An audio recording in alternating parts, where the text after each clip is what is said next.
Good morning. कल हमने phenol की बेंजीन विलय क्रिया शुरू कराई थी। उसमें 3 क्रियाएं की थी हमने, नाइट्रीकरण, एल्यूमिनीकरण और सल्फोनीकरण।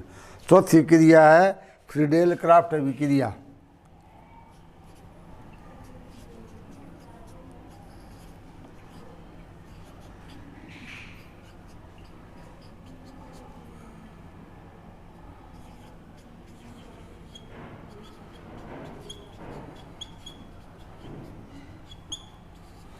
इस अभिक्रिया में 2 पार्ट हैं। एक है एल्कलीकरण यानी कि मेथिलीकरण और एक है एसिटिलीकरण। पहला इसमें मेथिलीकरण।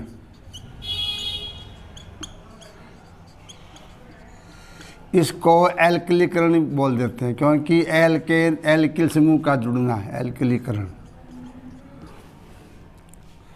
कि जब फिनोल निर्जल एल्युमिनियम क्लोराइड की उपस्थिति में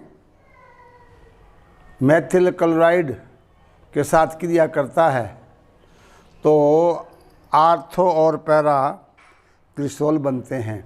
इस क्रिया में आर्थो पैरा से हाइड्रोजन परमाणुओं का मेथिल यानी कि एल्किल समूह के द्वारा प्रतिस्थापन हो जाता है, इसलिए से एल्कलीकरण कहते हैं। जैसे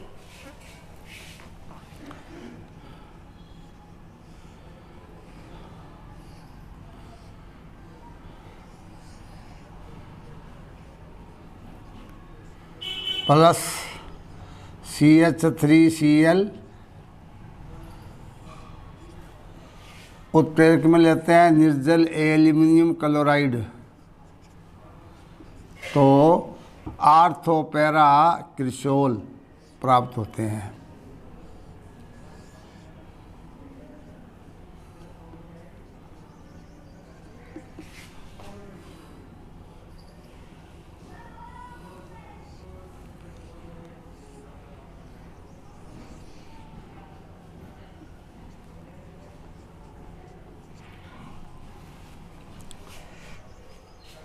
एल्किल हैलाइड में इसकी क्रियाविधि भी दी हुई है, पुनः वो बता देते हैं। इस आ जाती है बोर्ड में, ये दिया होगा, पूछेगा क्रियाविधि दीजिए। अब देखिए इसमें क्या होता है। सबसे पहले मेथिल क्लोराइड और एल्युमिनियम क्लोराइड में क्या बनता है, मेथिल इलेक्ट्रॉन्स में ही।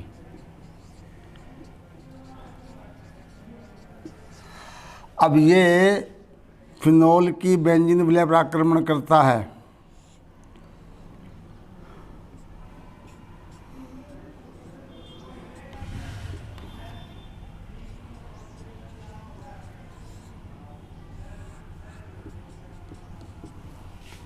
निष्कासन से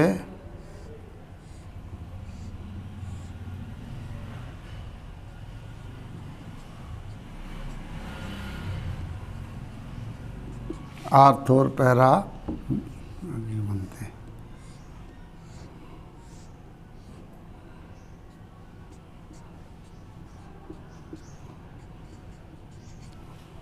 और ये जो H+ होता है वो इस A9 से क्रिया करके वापस HCl और AlCl तो ये इसकी क्रियाविधि भी है। दूसरा इसके अंदर आता है एसिटिलीकरण।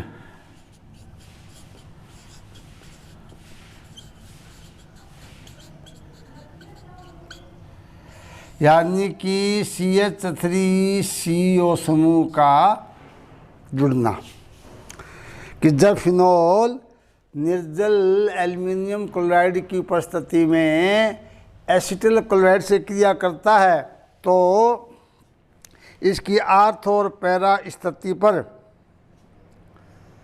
एसिटिल समूह जुड़ जाता है और क्रम से है आर्थो एसिटिल फिनोल और पैरा एसिटिल फिनोल प्राप्त होते हैं। जैसे इसी क्रिया कर देते हैं। जैसे ये फिनोल है, ये हो गया एसिटिल क्लोराइड COCl। इससे क्या बन जाएगा, COCl नहीं COCH3 आर्थो एसिटिल और पैरा एसिटिल। इसकी वही क्रिया विधि है।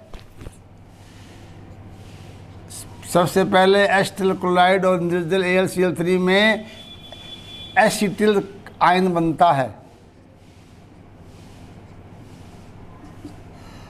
और जो फिनोल के आर्थो और पैरा स्थिति पर आक्रमण करके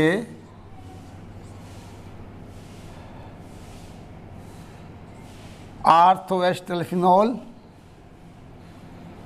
और पैरा एसिटिल फिनोल बनाता है। यानी बिल्कुल क्रिया एक जैसी है। एसिटिलीकरण में क्या होता है, इलेक्ट्रॉन्स नहीं CH3CO होता है। एल्किलीकरण में क्या होता है, CH3 होता है। तो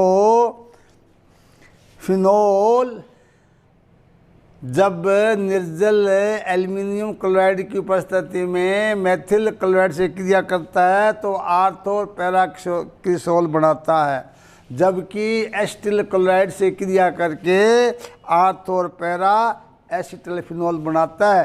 ये दोनों क्या है, फिडेल क्राफ्ट अभिक्रिया है। अगर बोर्डविस नाम से क्रिया आ जाए तो इसमें दोनों में से एक क्रिया दे सकते हैं। कई बार क्या बोर्ड में साथ में दिया होगा मेथिलीकरण करनी है या एसिटिलीकरण क्रिया करनी है।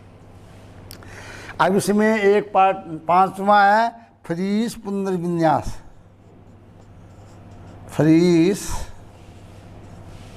पुनर्विन्यास यानी एक प्रकार से फिडेलक्राफ्ट अभिक्रिया का रूपांतरण ही है। कहते हैं कि यदि फिनोल डायरेक्ट उत्प्रेरक की अनुपस्थिति में एसिटिल क्लोराइड से क्रिया करता है तो पहले फेनिल एस्टर बनता है। जब फिनोल एसिटिल क्लोराइड के साथ क्रिया करता है, अगर हम लेते हैं निर्जल AlCl3 तो बन जाएगा आर्थो पैरा एसिटिल फिनोल। लेकिन अगर उत्प्रेरक नहीं है, डायरेक्ट एसिटिल क्लोराइड है, तो फिनोल एसिटिल क्लोराइड से क्रिया करके एस्टर बनाता है। जो नाइट्रोबेंजीन की उपस्थिति में एल्युमिनियम क्लोराइड के साथ गर्म करते हैं तो आर्थो और पैरा एसिटिल फिनोल बनते हैं। इसमें ध्यान ये देना है कि अगर ताप कम है तो पैरा एसिटिल फिनोल बनता है, अगर ताप ज़्यादा है तो आर्थो एसिटिल फिनोल बनता है। इसका नाम दिया गया है फ्रीज पुनर्विन्यास। क्रिया इंपॉर्टेंट है, इसको ध्यान से देखिए।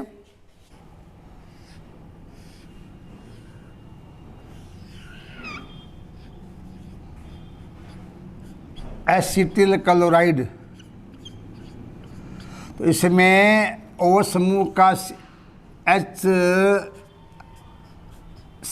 के रूप में निकल जाता है और फेनिल एस्टर बनाता है COCH3। अगर यहाँ लेते हैं निर्जल AlCl3 तब तो बन जाता है ये आर्थो पैरा एसिटिल फिनोल। चूँकि हमने डायरेक्ट क्रिया इसकी करवाते हैं तो क्या बन गया, ये फेनिल एस्टर। अब ये नाइट्रोबेंजीन की उपस्थिति में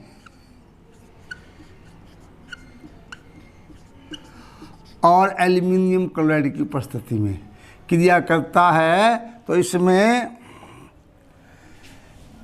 एसिटिल समूह का पुनर्विन्यास OCO यहाँ हो जाएगा OCOCH3।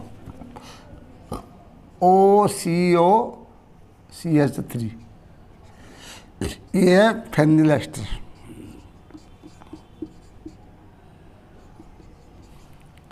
इसमें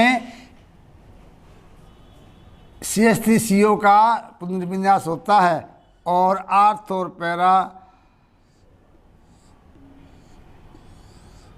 एसिटिल फिनोल प्राप्त होता है।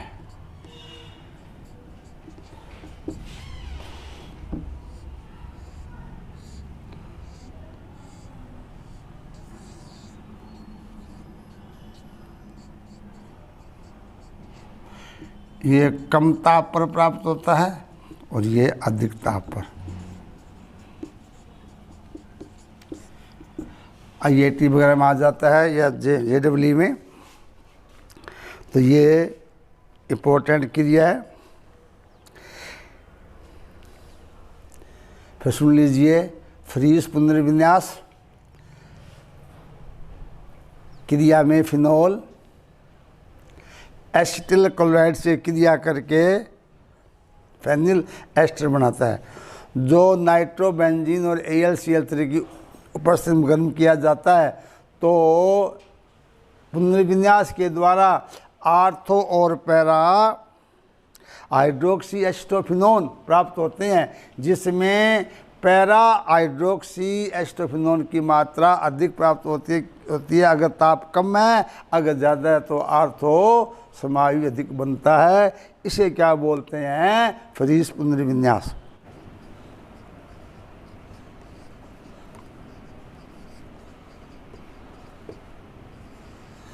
यानी कि CH2 समूह क्या होता है? फार्मिल। क्या होता है? फार्मिल। यानी कि फिनोल में बेंजीन वलय पर CH2 समूह का जुड़ना फार्मिलीकरण कहलाता है। और ये फार्मिलीकरण 3 क्रिया है इसमें। कौन कौन सी है? गाटरमान अभिक्रिया है, रायमंड टिमान अभिक्रिया और डफ अभिक्रिया है। यानी कि फिनोल के फार्मिलीकरण में 3 क्रियाएं हैं। पहली है गाटरमान अभिक्रिया। पहली कौन सी है?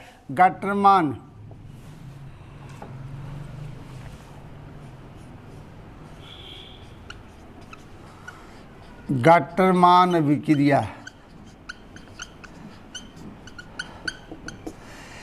इस क्रिया में HCl का मिश्रण लेते हैं। HCl और HCN का मिश्रण लेते हैं और निर्जल जिंक क्लोराइड के साथ गर्म करते हैं। तो पहले क्या बनता है? एल्डिमीन। और जो अम्लीय माध्यम में जल अपघटित होकर पैरा हाइड्रोक्सी बेंजल्डिहाइड बनाता है। इसे क्या कहते हैं? फार्मिलीकरण। कि जब फिनोल की अभिक्रिया HCl मिश्रण यानी कि ये जिंक क्लोराइड की प्रेजेंस में क्या बना देता है? यानी एल्डिमीन बनता है, क्लोरो एल्डिमीन बनता है। और ये फिनोल से जब क्रिया करता है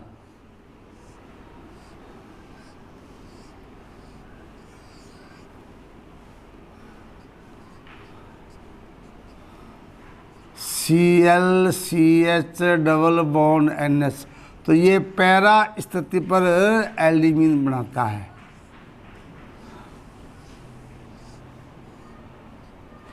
CH डबल बॉन्ड NH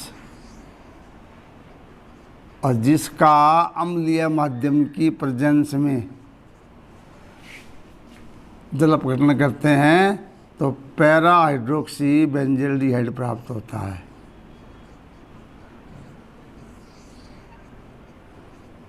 इसे गाटरमान अभिक्रिया कहते हैं। फिर सुन लीजिए, जब फिनोल निर्जल ZnCl2 की उपस्थिति में HCl मिश्रण से क्रिया करता है तो मध्यवर्ती यौगिक एल्डिमीन बनाता है। ये क्या है? एल्डिमीन, जो अम्लीय माध्यम में जल से क्रिया करके पैरा हाइड्रोक्सी बेंजल्डिहाइड देता है। इसे गाटरमान अभिक्रिया कहते हैं। दूसरी है राइमर्टिमान।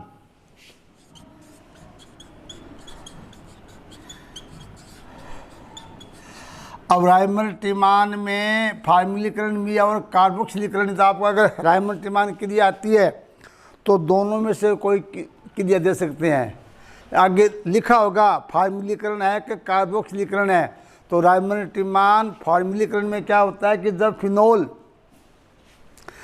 फिनोल की अभिक्रिया क्षार NaOH की उपस्थिति में क्लोरोफार्म या आइडोफार्म के साथ क्रिया कराई जाती है तो 8 स्थिति पर CHO समूह जुड़ जाता है और सैलिसिल एल्डिहाइड प्राप्त होता है। इस क्रिया को राइमल्टीमान फॉर्म्युलीकरण कहते हैं।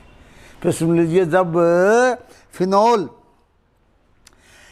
NaOH की उपस्थिति में क्लोरोफार्म के साथ अभिक्रिया करता है तो 8 स्थिति पर CHO समूह जुड़ जाता है, सैलिसिल एल्डिहाइड प्राप्त होता है। इस क्रिया को राइमल्टीमान अभिक्रिया कहते हैं।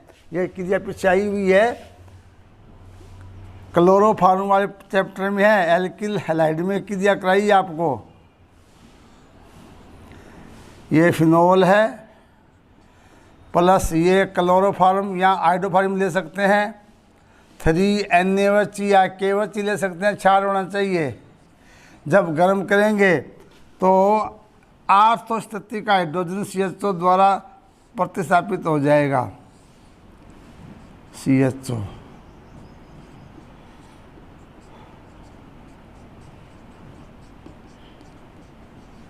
ये क्या होता है? Salicyl aldehyde. इसे क्या कहते हैं? राइमल्टीमान अभिक्रिया।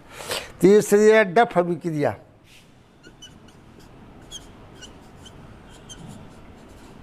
डफ अभिक्रिया, इसमें भी विलय में CHO जुड़ता है। जब फिनोल की क्रिया हेक्सामेथिलीन टेट्रामीन CH2 का 6N4, ये हो गया हेक्सामेथिलीन टेट्रामीन।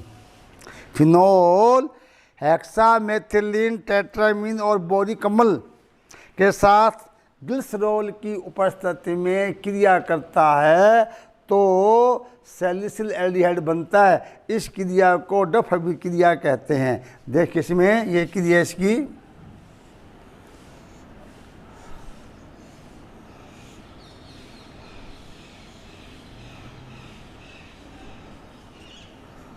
प्लस टेट्रा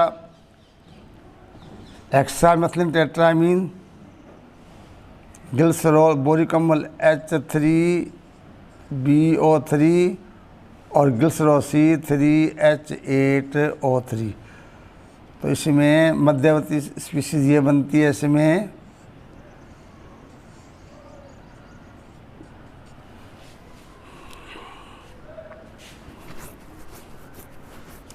पहले इसमें क्या होता है कि इसमें 8 इस स्थिति पर CH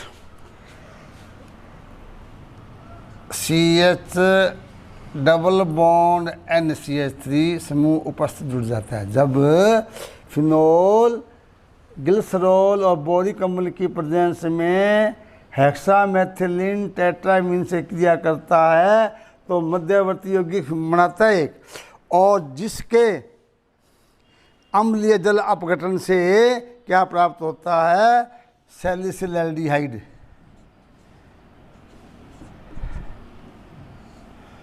इससे डफ अभिक्रिया कहते हैं।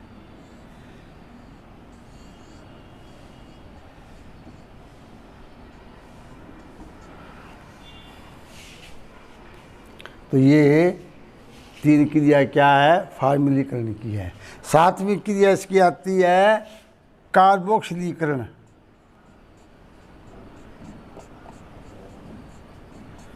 कार्बोक्सिलीकरण,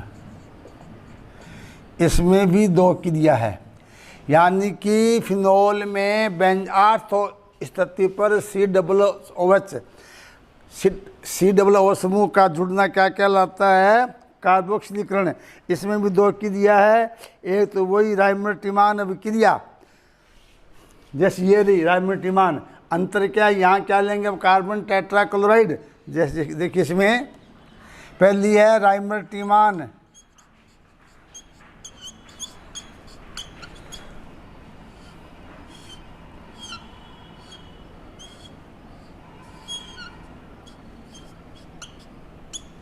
यहाँ लेंगे कार्बन टेट्राक्लोराइड उधर वही छाड़ लेना NaOH या KOH। तो आर्थो स्थिति पर COO समूह जुड़ता है, तो इसे बनता है सैलिसिलिक अम्ल। क्या बनता है? सैलिसिलिक अम्ल। इस क्रिया को क्या कहते हैं?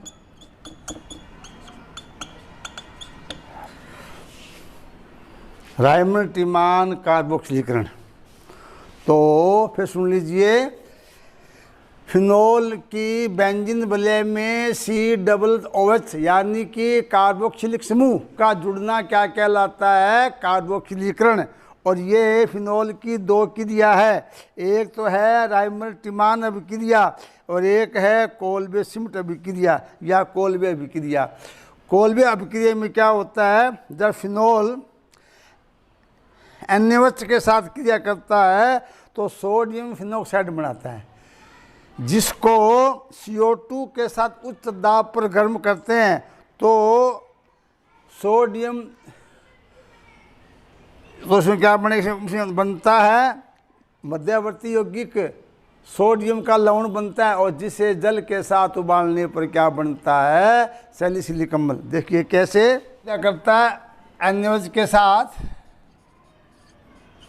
तो क्या उसमें बन जाएगा सोडियम फिनोक्साइड, और जिसे उच्च दाब और ताप के साथ CO2 पर प्रवाहित करते हैं तो इसमें बनता है सोडियम का लवण।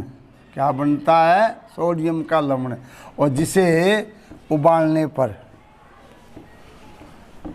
ये बनता है, इसे जल के साथ गर्म करने पर सैलिसिलिक अम्ल बनता है।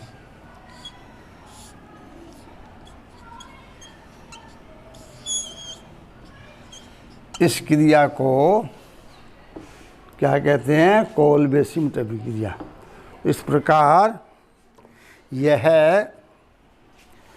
फिनोल की कौन सी क्रिया हो गई? कार्बोक्सिलीकरण। इसमें इन दोनों क्रियाओं का महत्व भी है। वो क्या है कि ये जो सैलिसिलिक अम्ल बनता है ये एस्पिरिन का निर्माण करता है। और आ जाता है कि फिनोल से एस्पिरिन प्राप्त कैसे करते हैं? तो पहले फिनोल से क्या प्राप्त करते हैं? सैलिसिलिक अम्ल। और इसकी क्रिया किससे कराते हैं? यानी फिनोल से एस्पिरिन, इसका उपयोग दिया है, फिनोल से एस्पिरिन।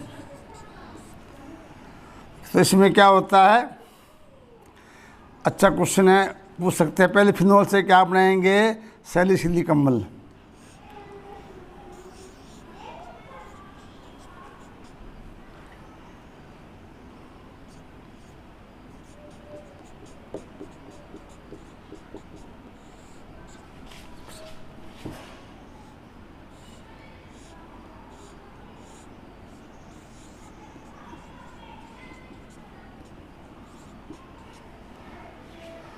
अब इससे क्या कराते हैं? एसिटिल क्लोराइड के साथ, तो क्या बनती है? एस्पिरिन।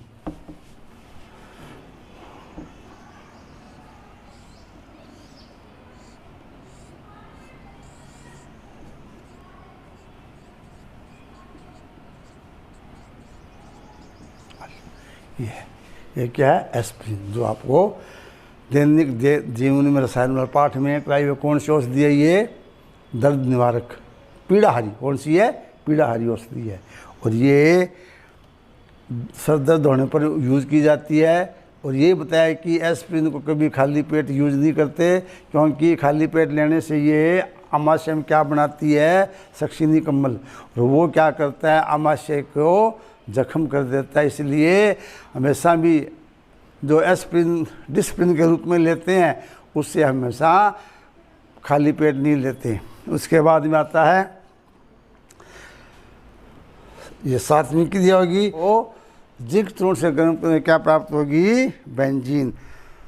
उस और एक लास्ट क्रिया इसमें है हाइड्रोजनीकरण, कि जब फिनोल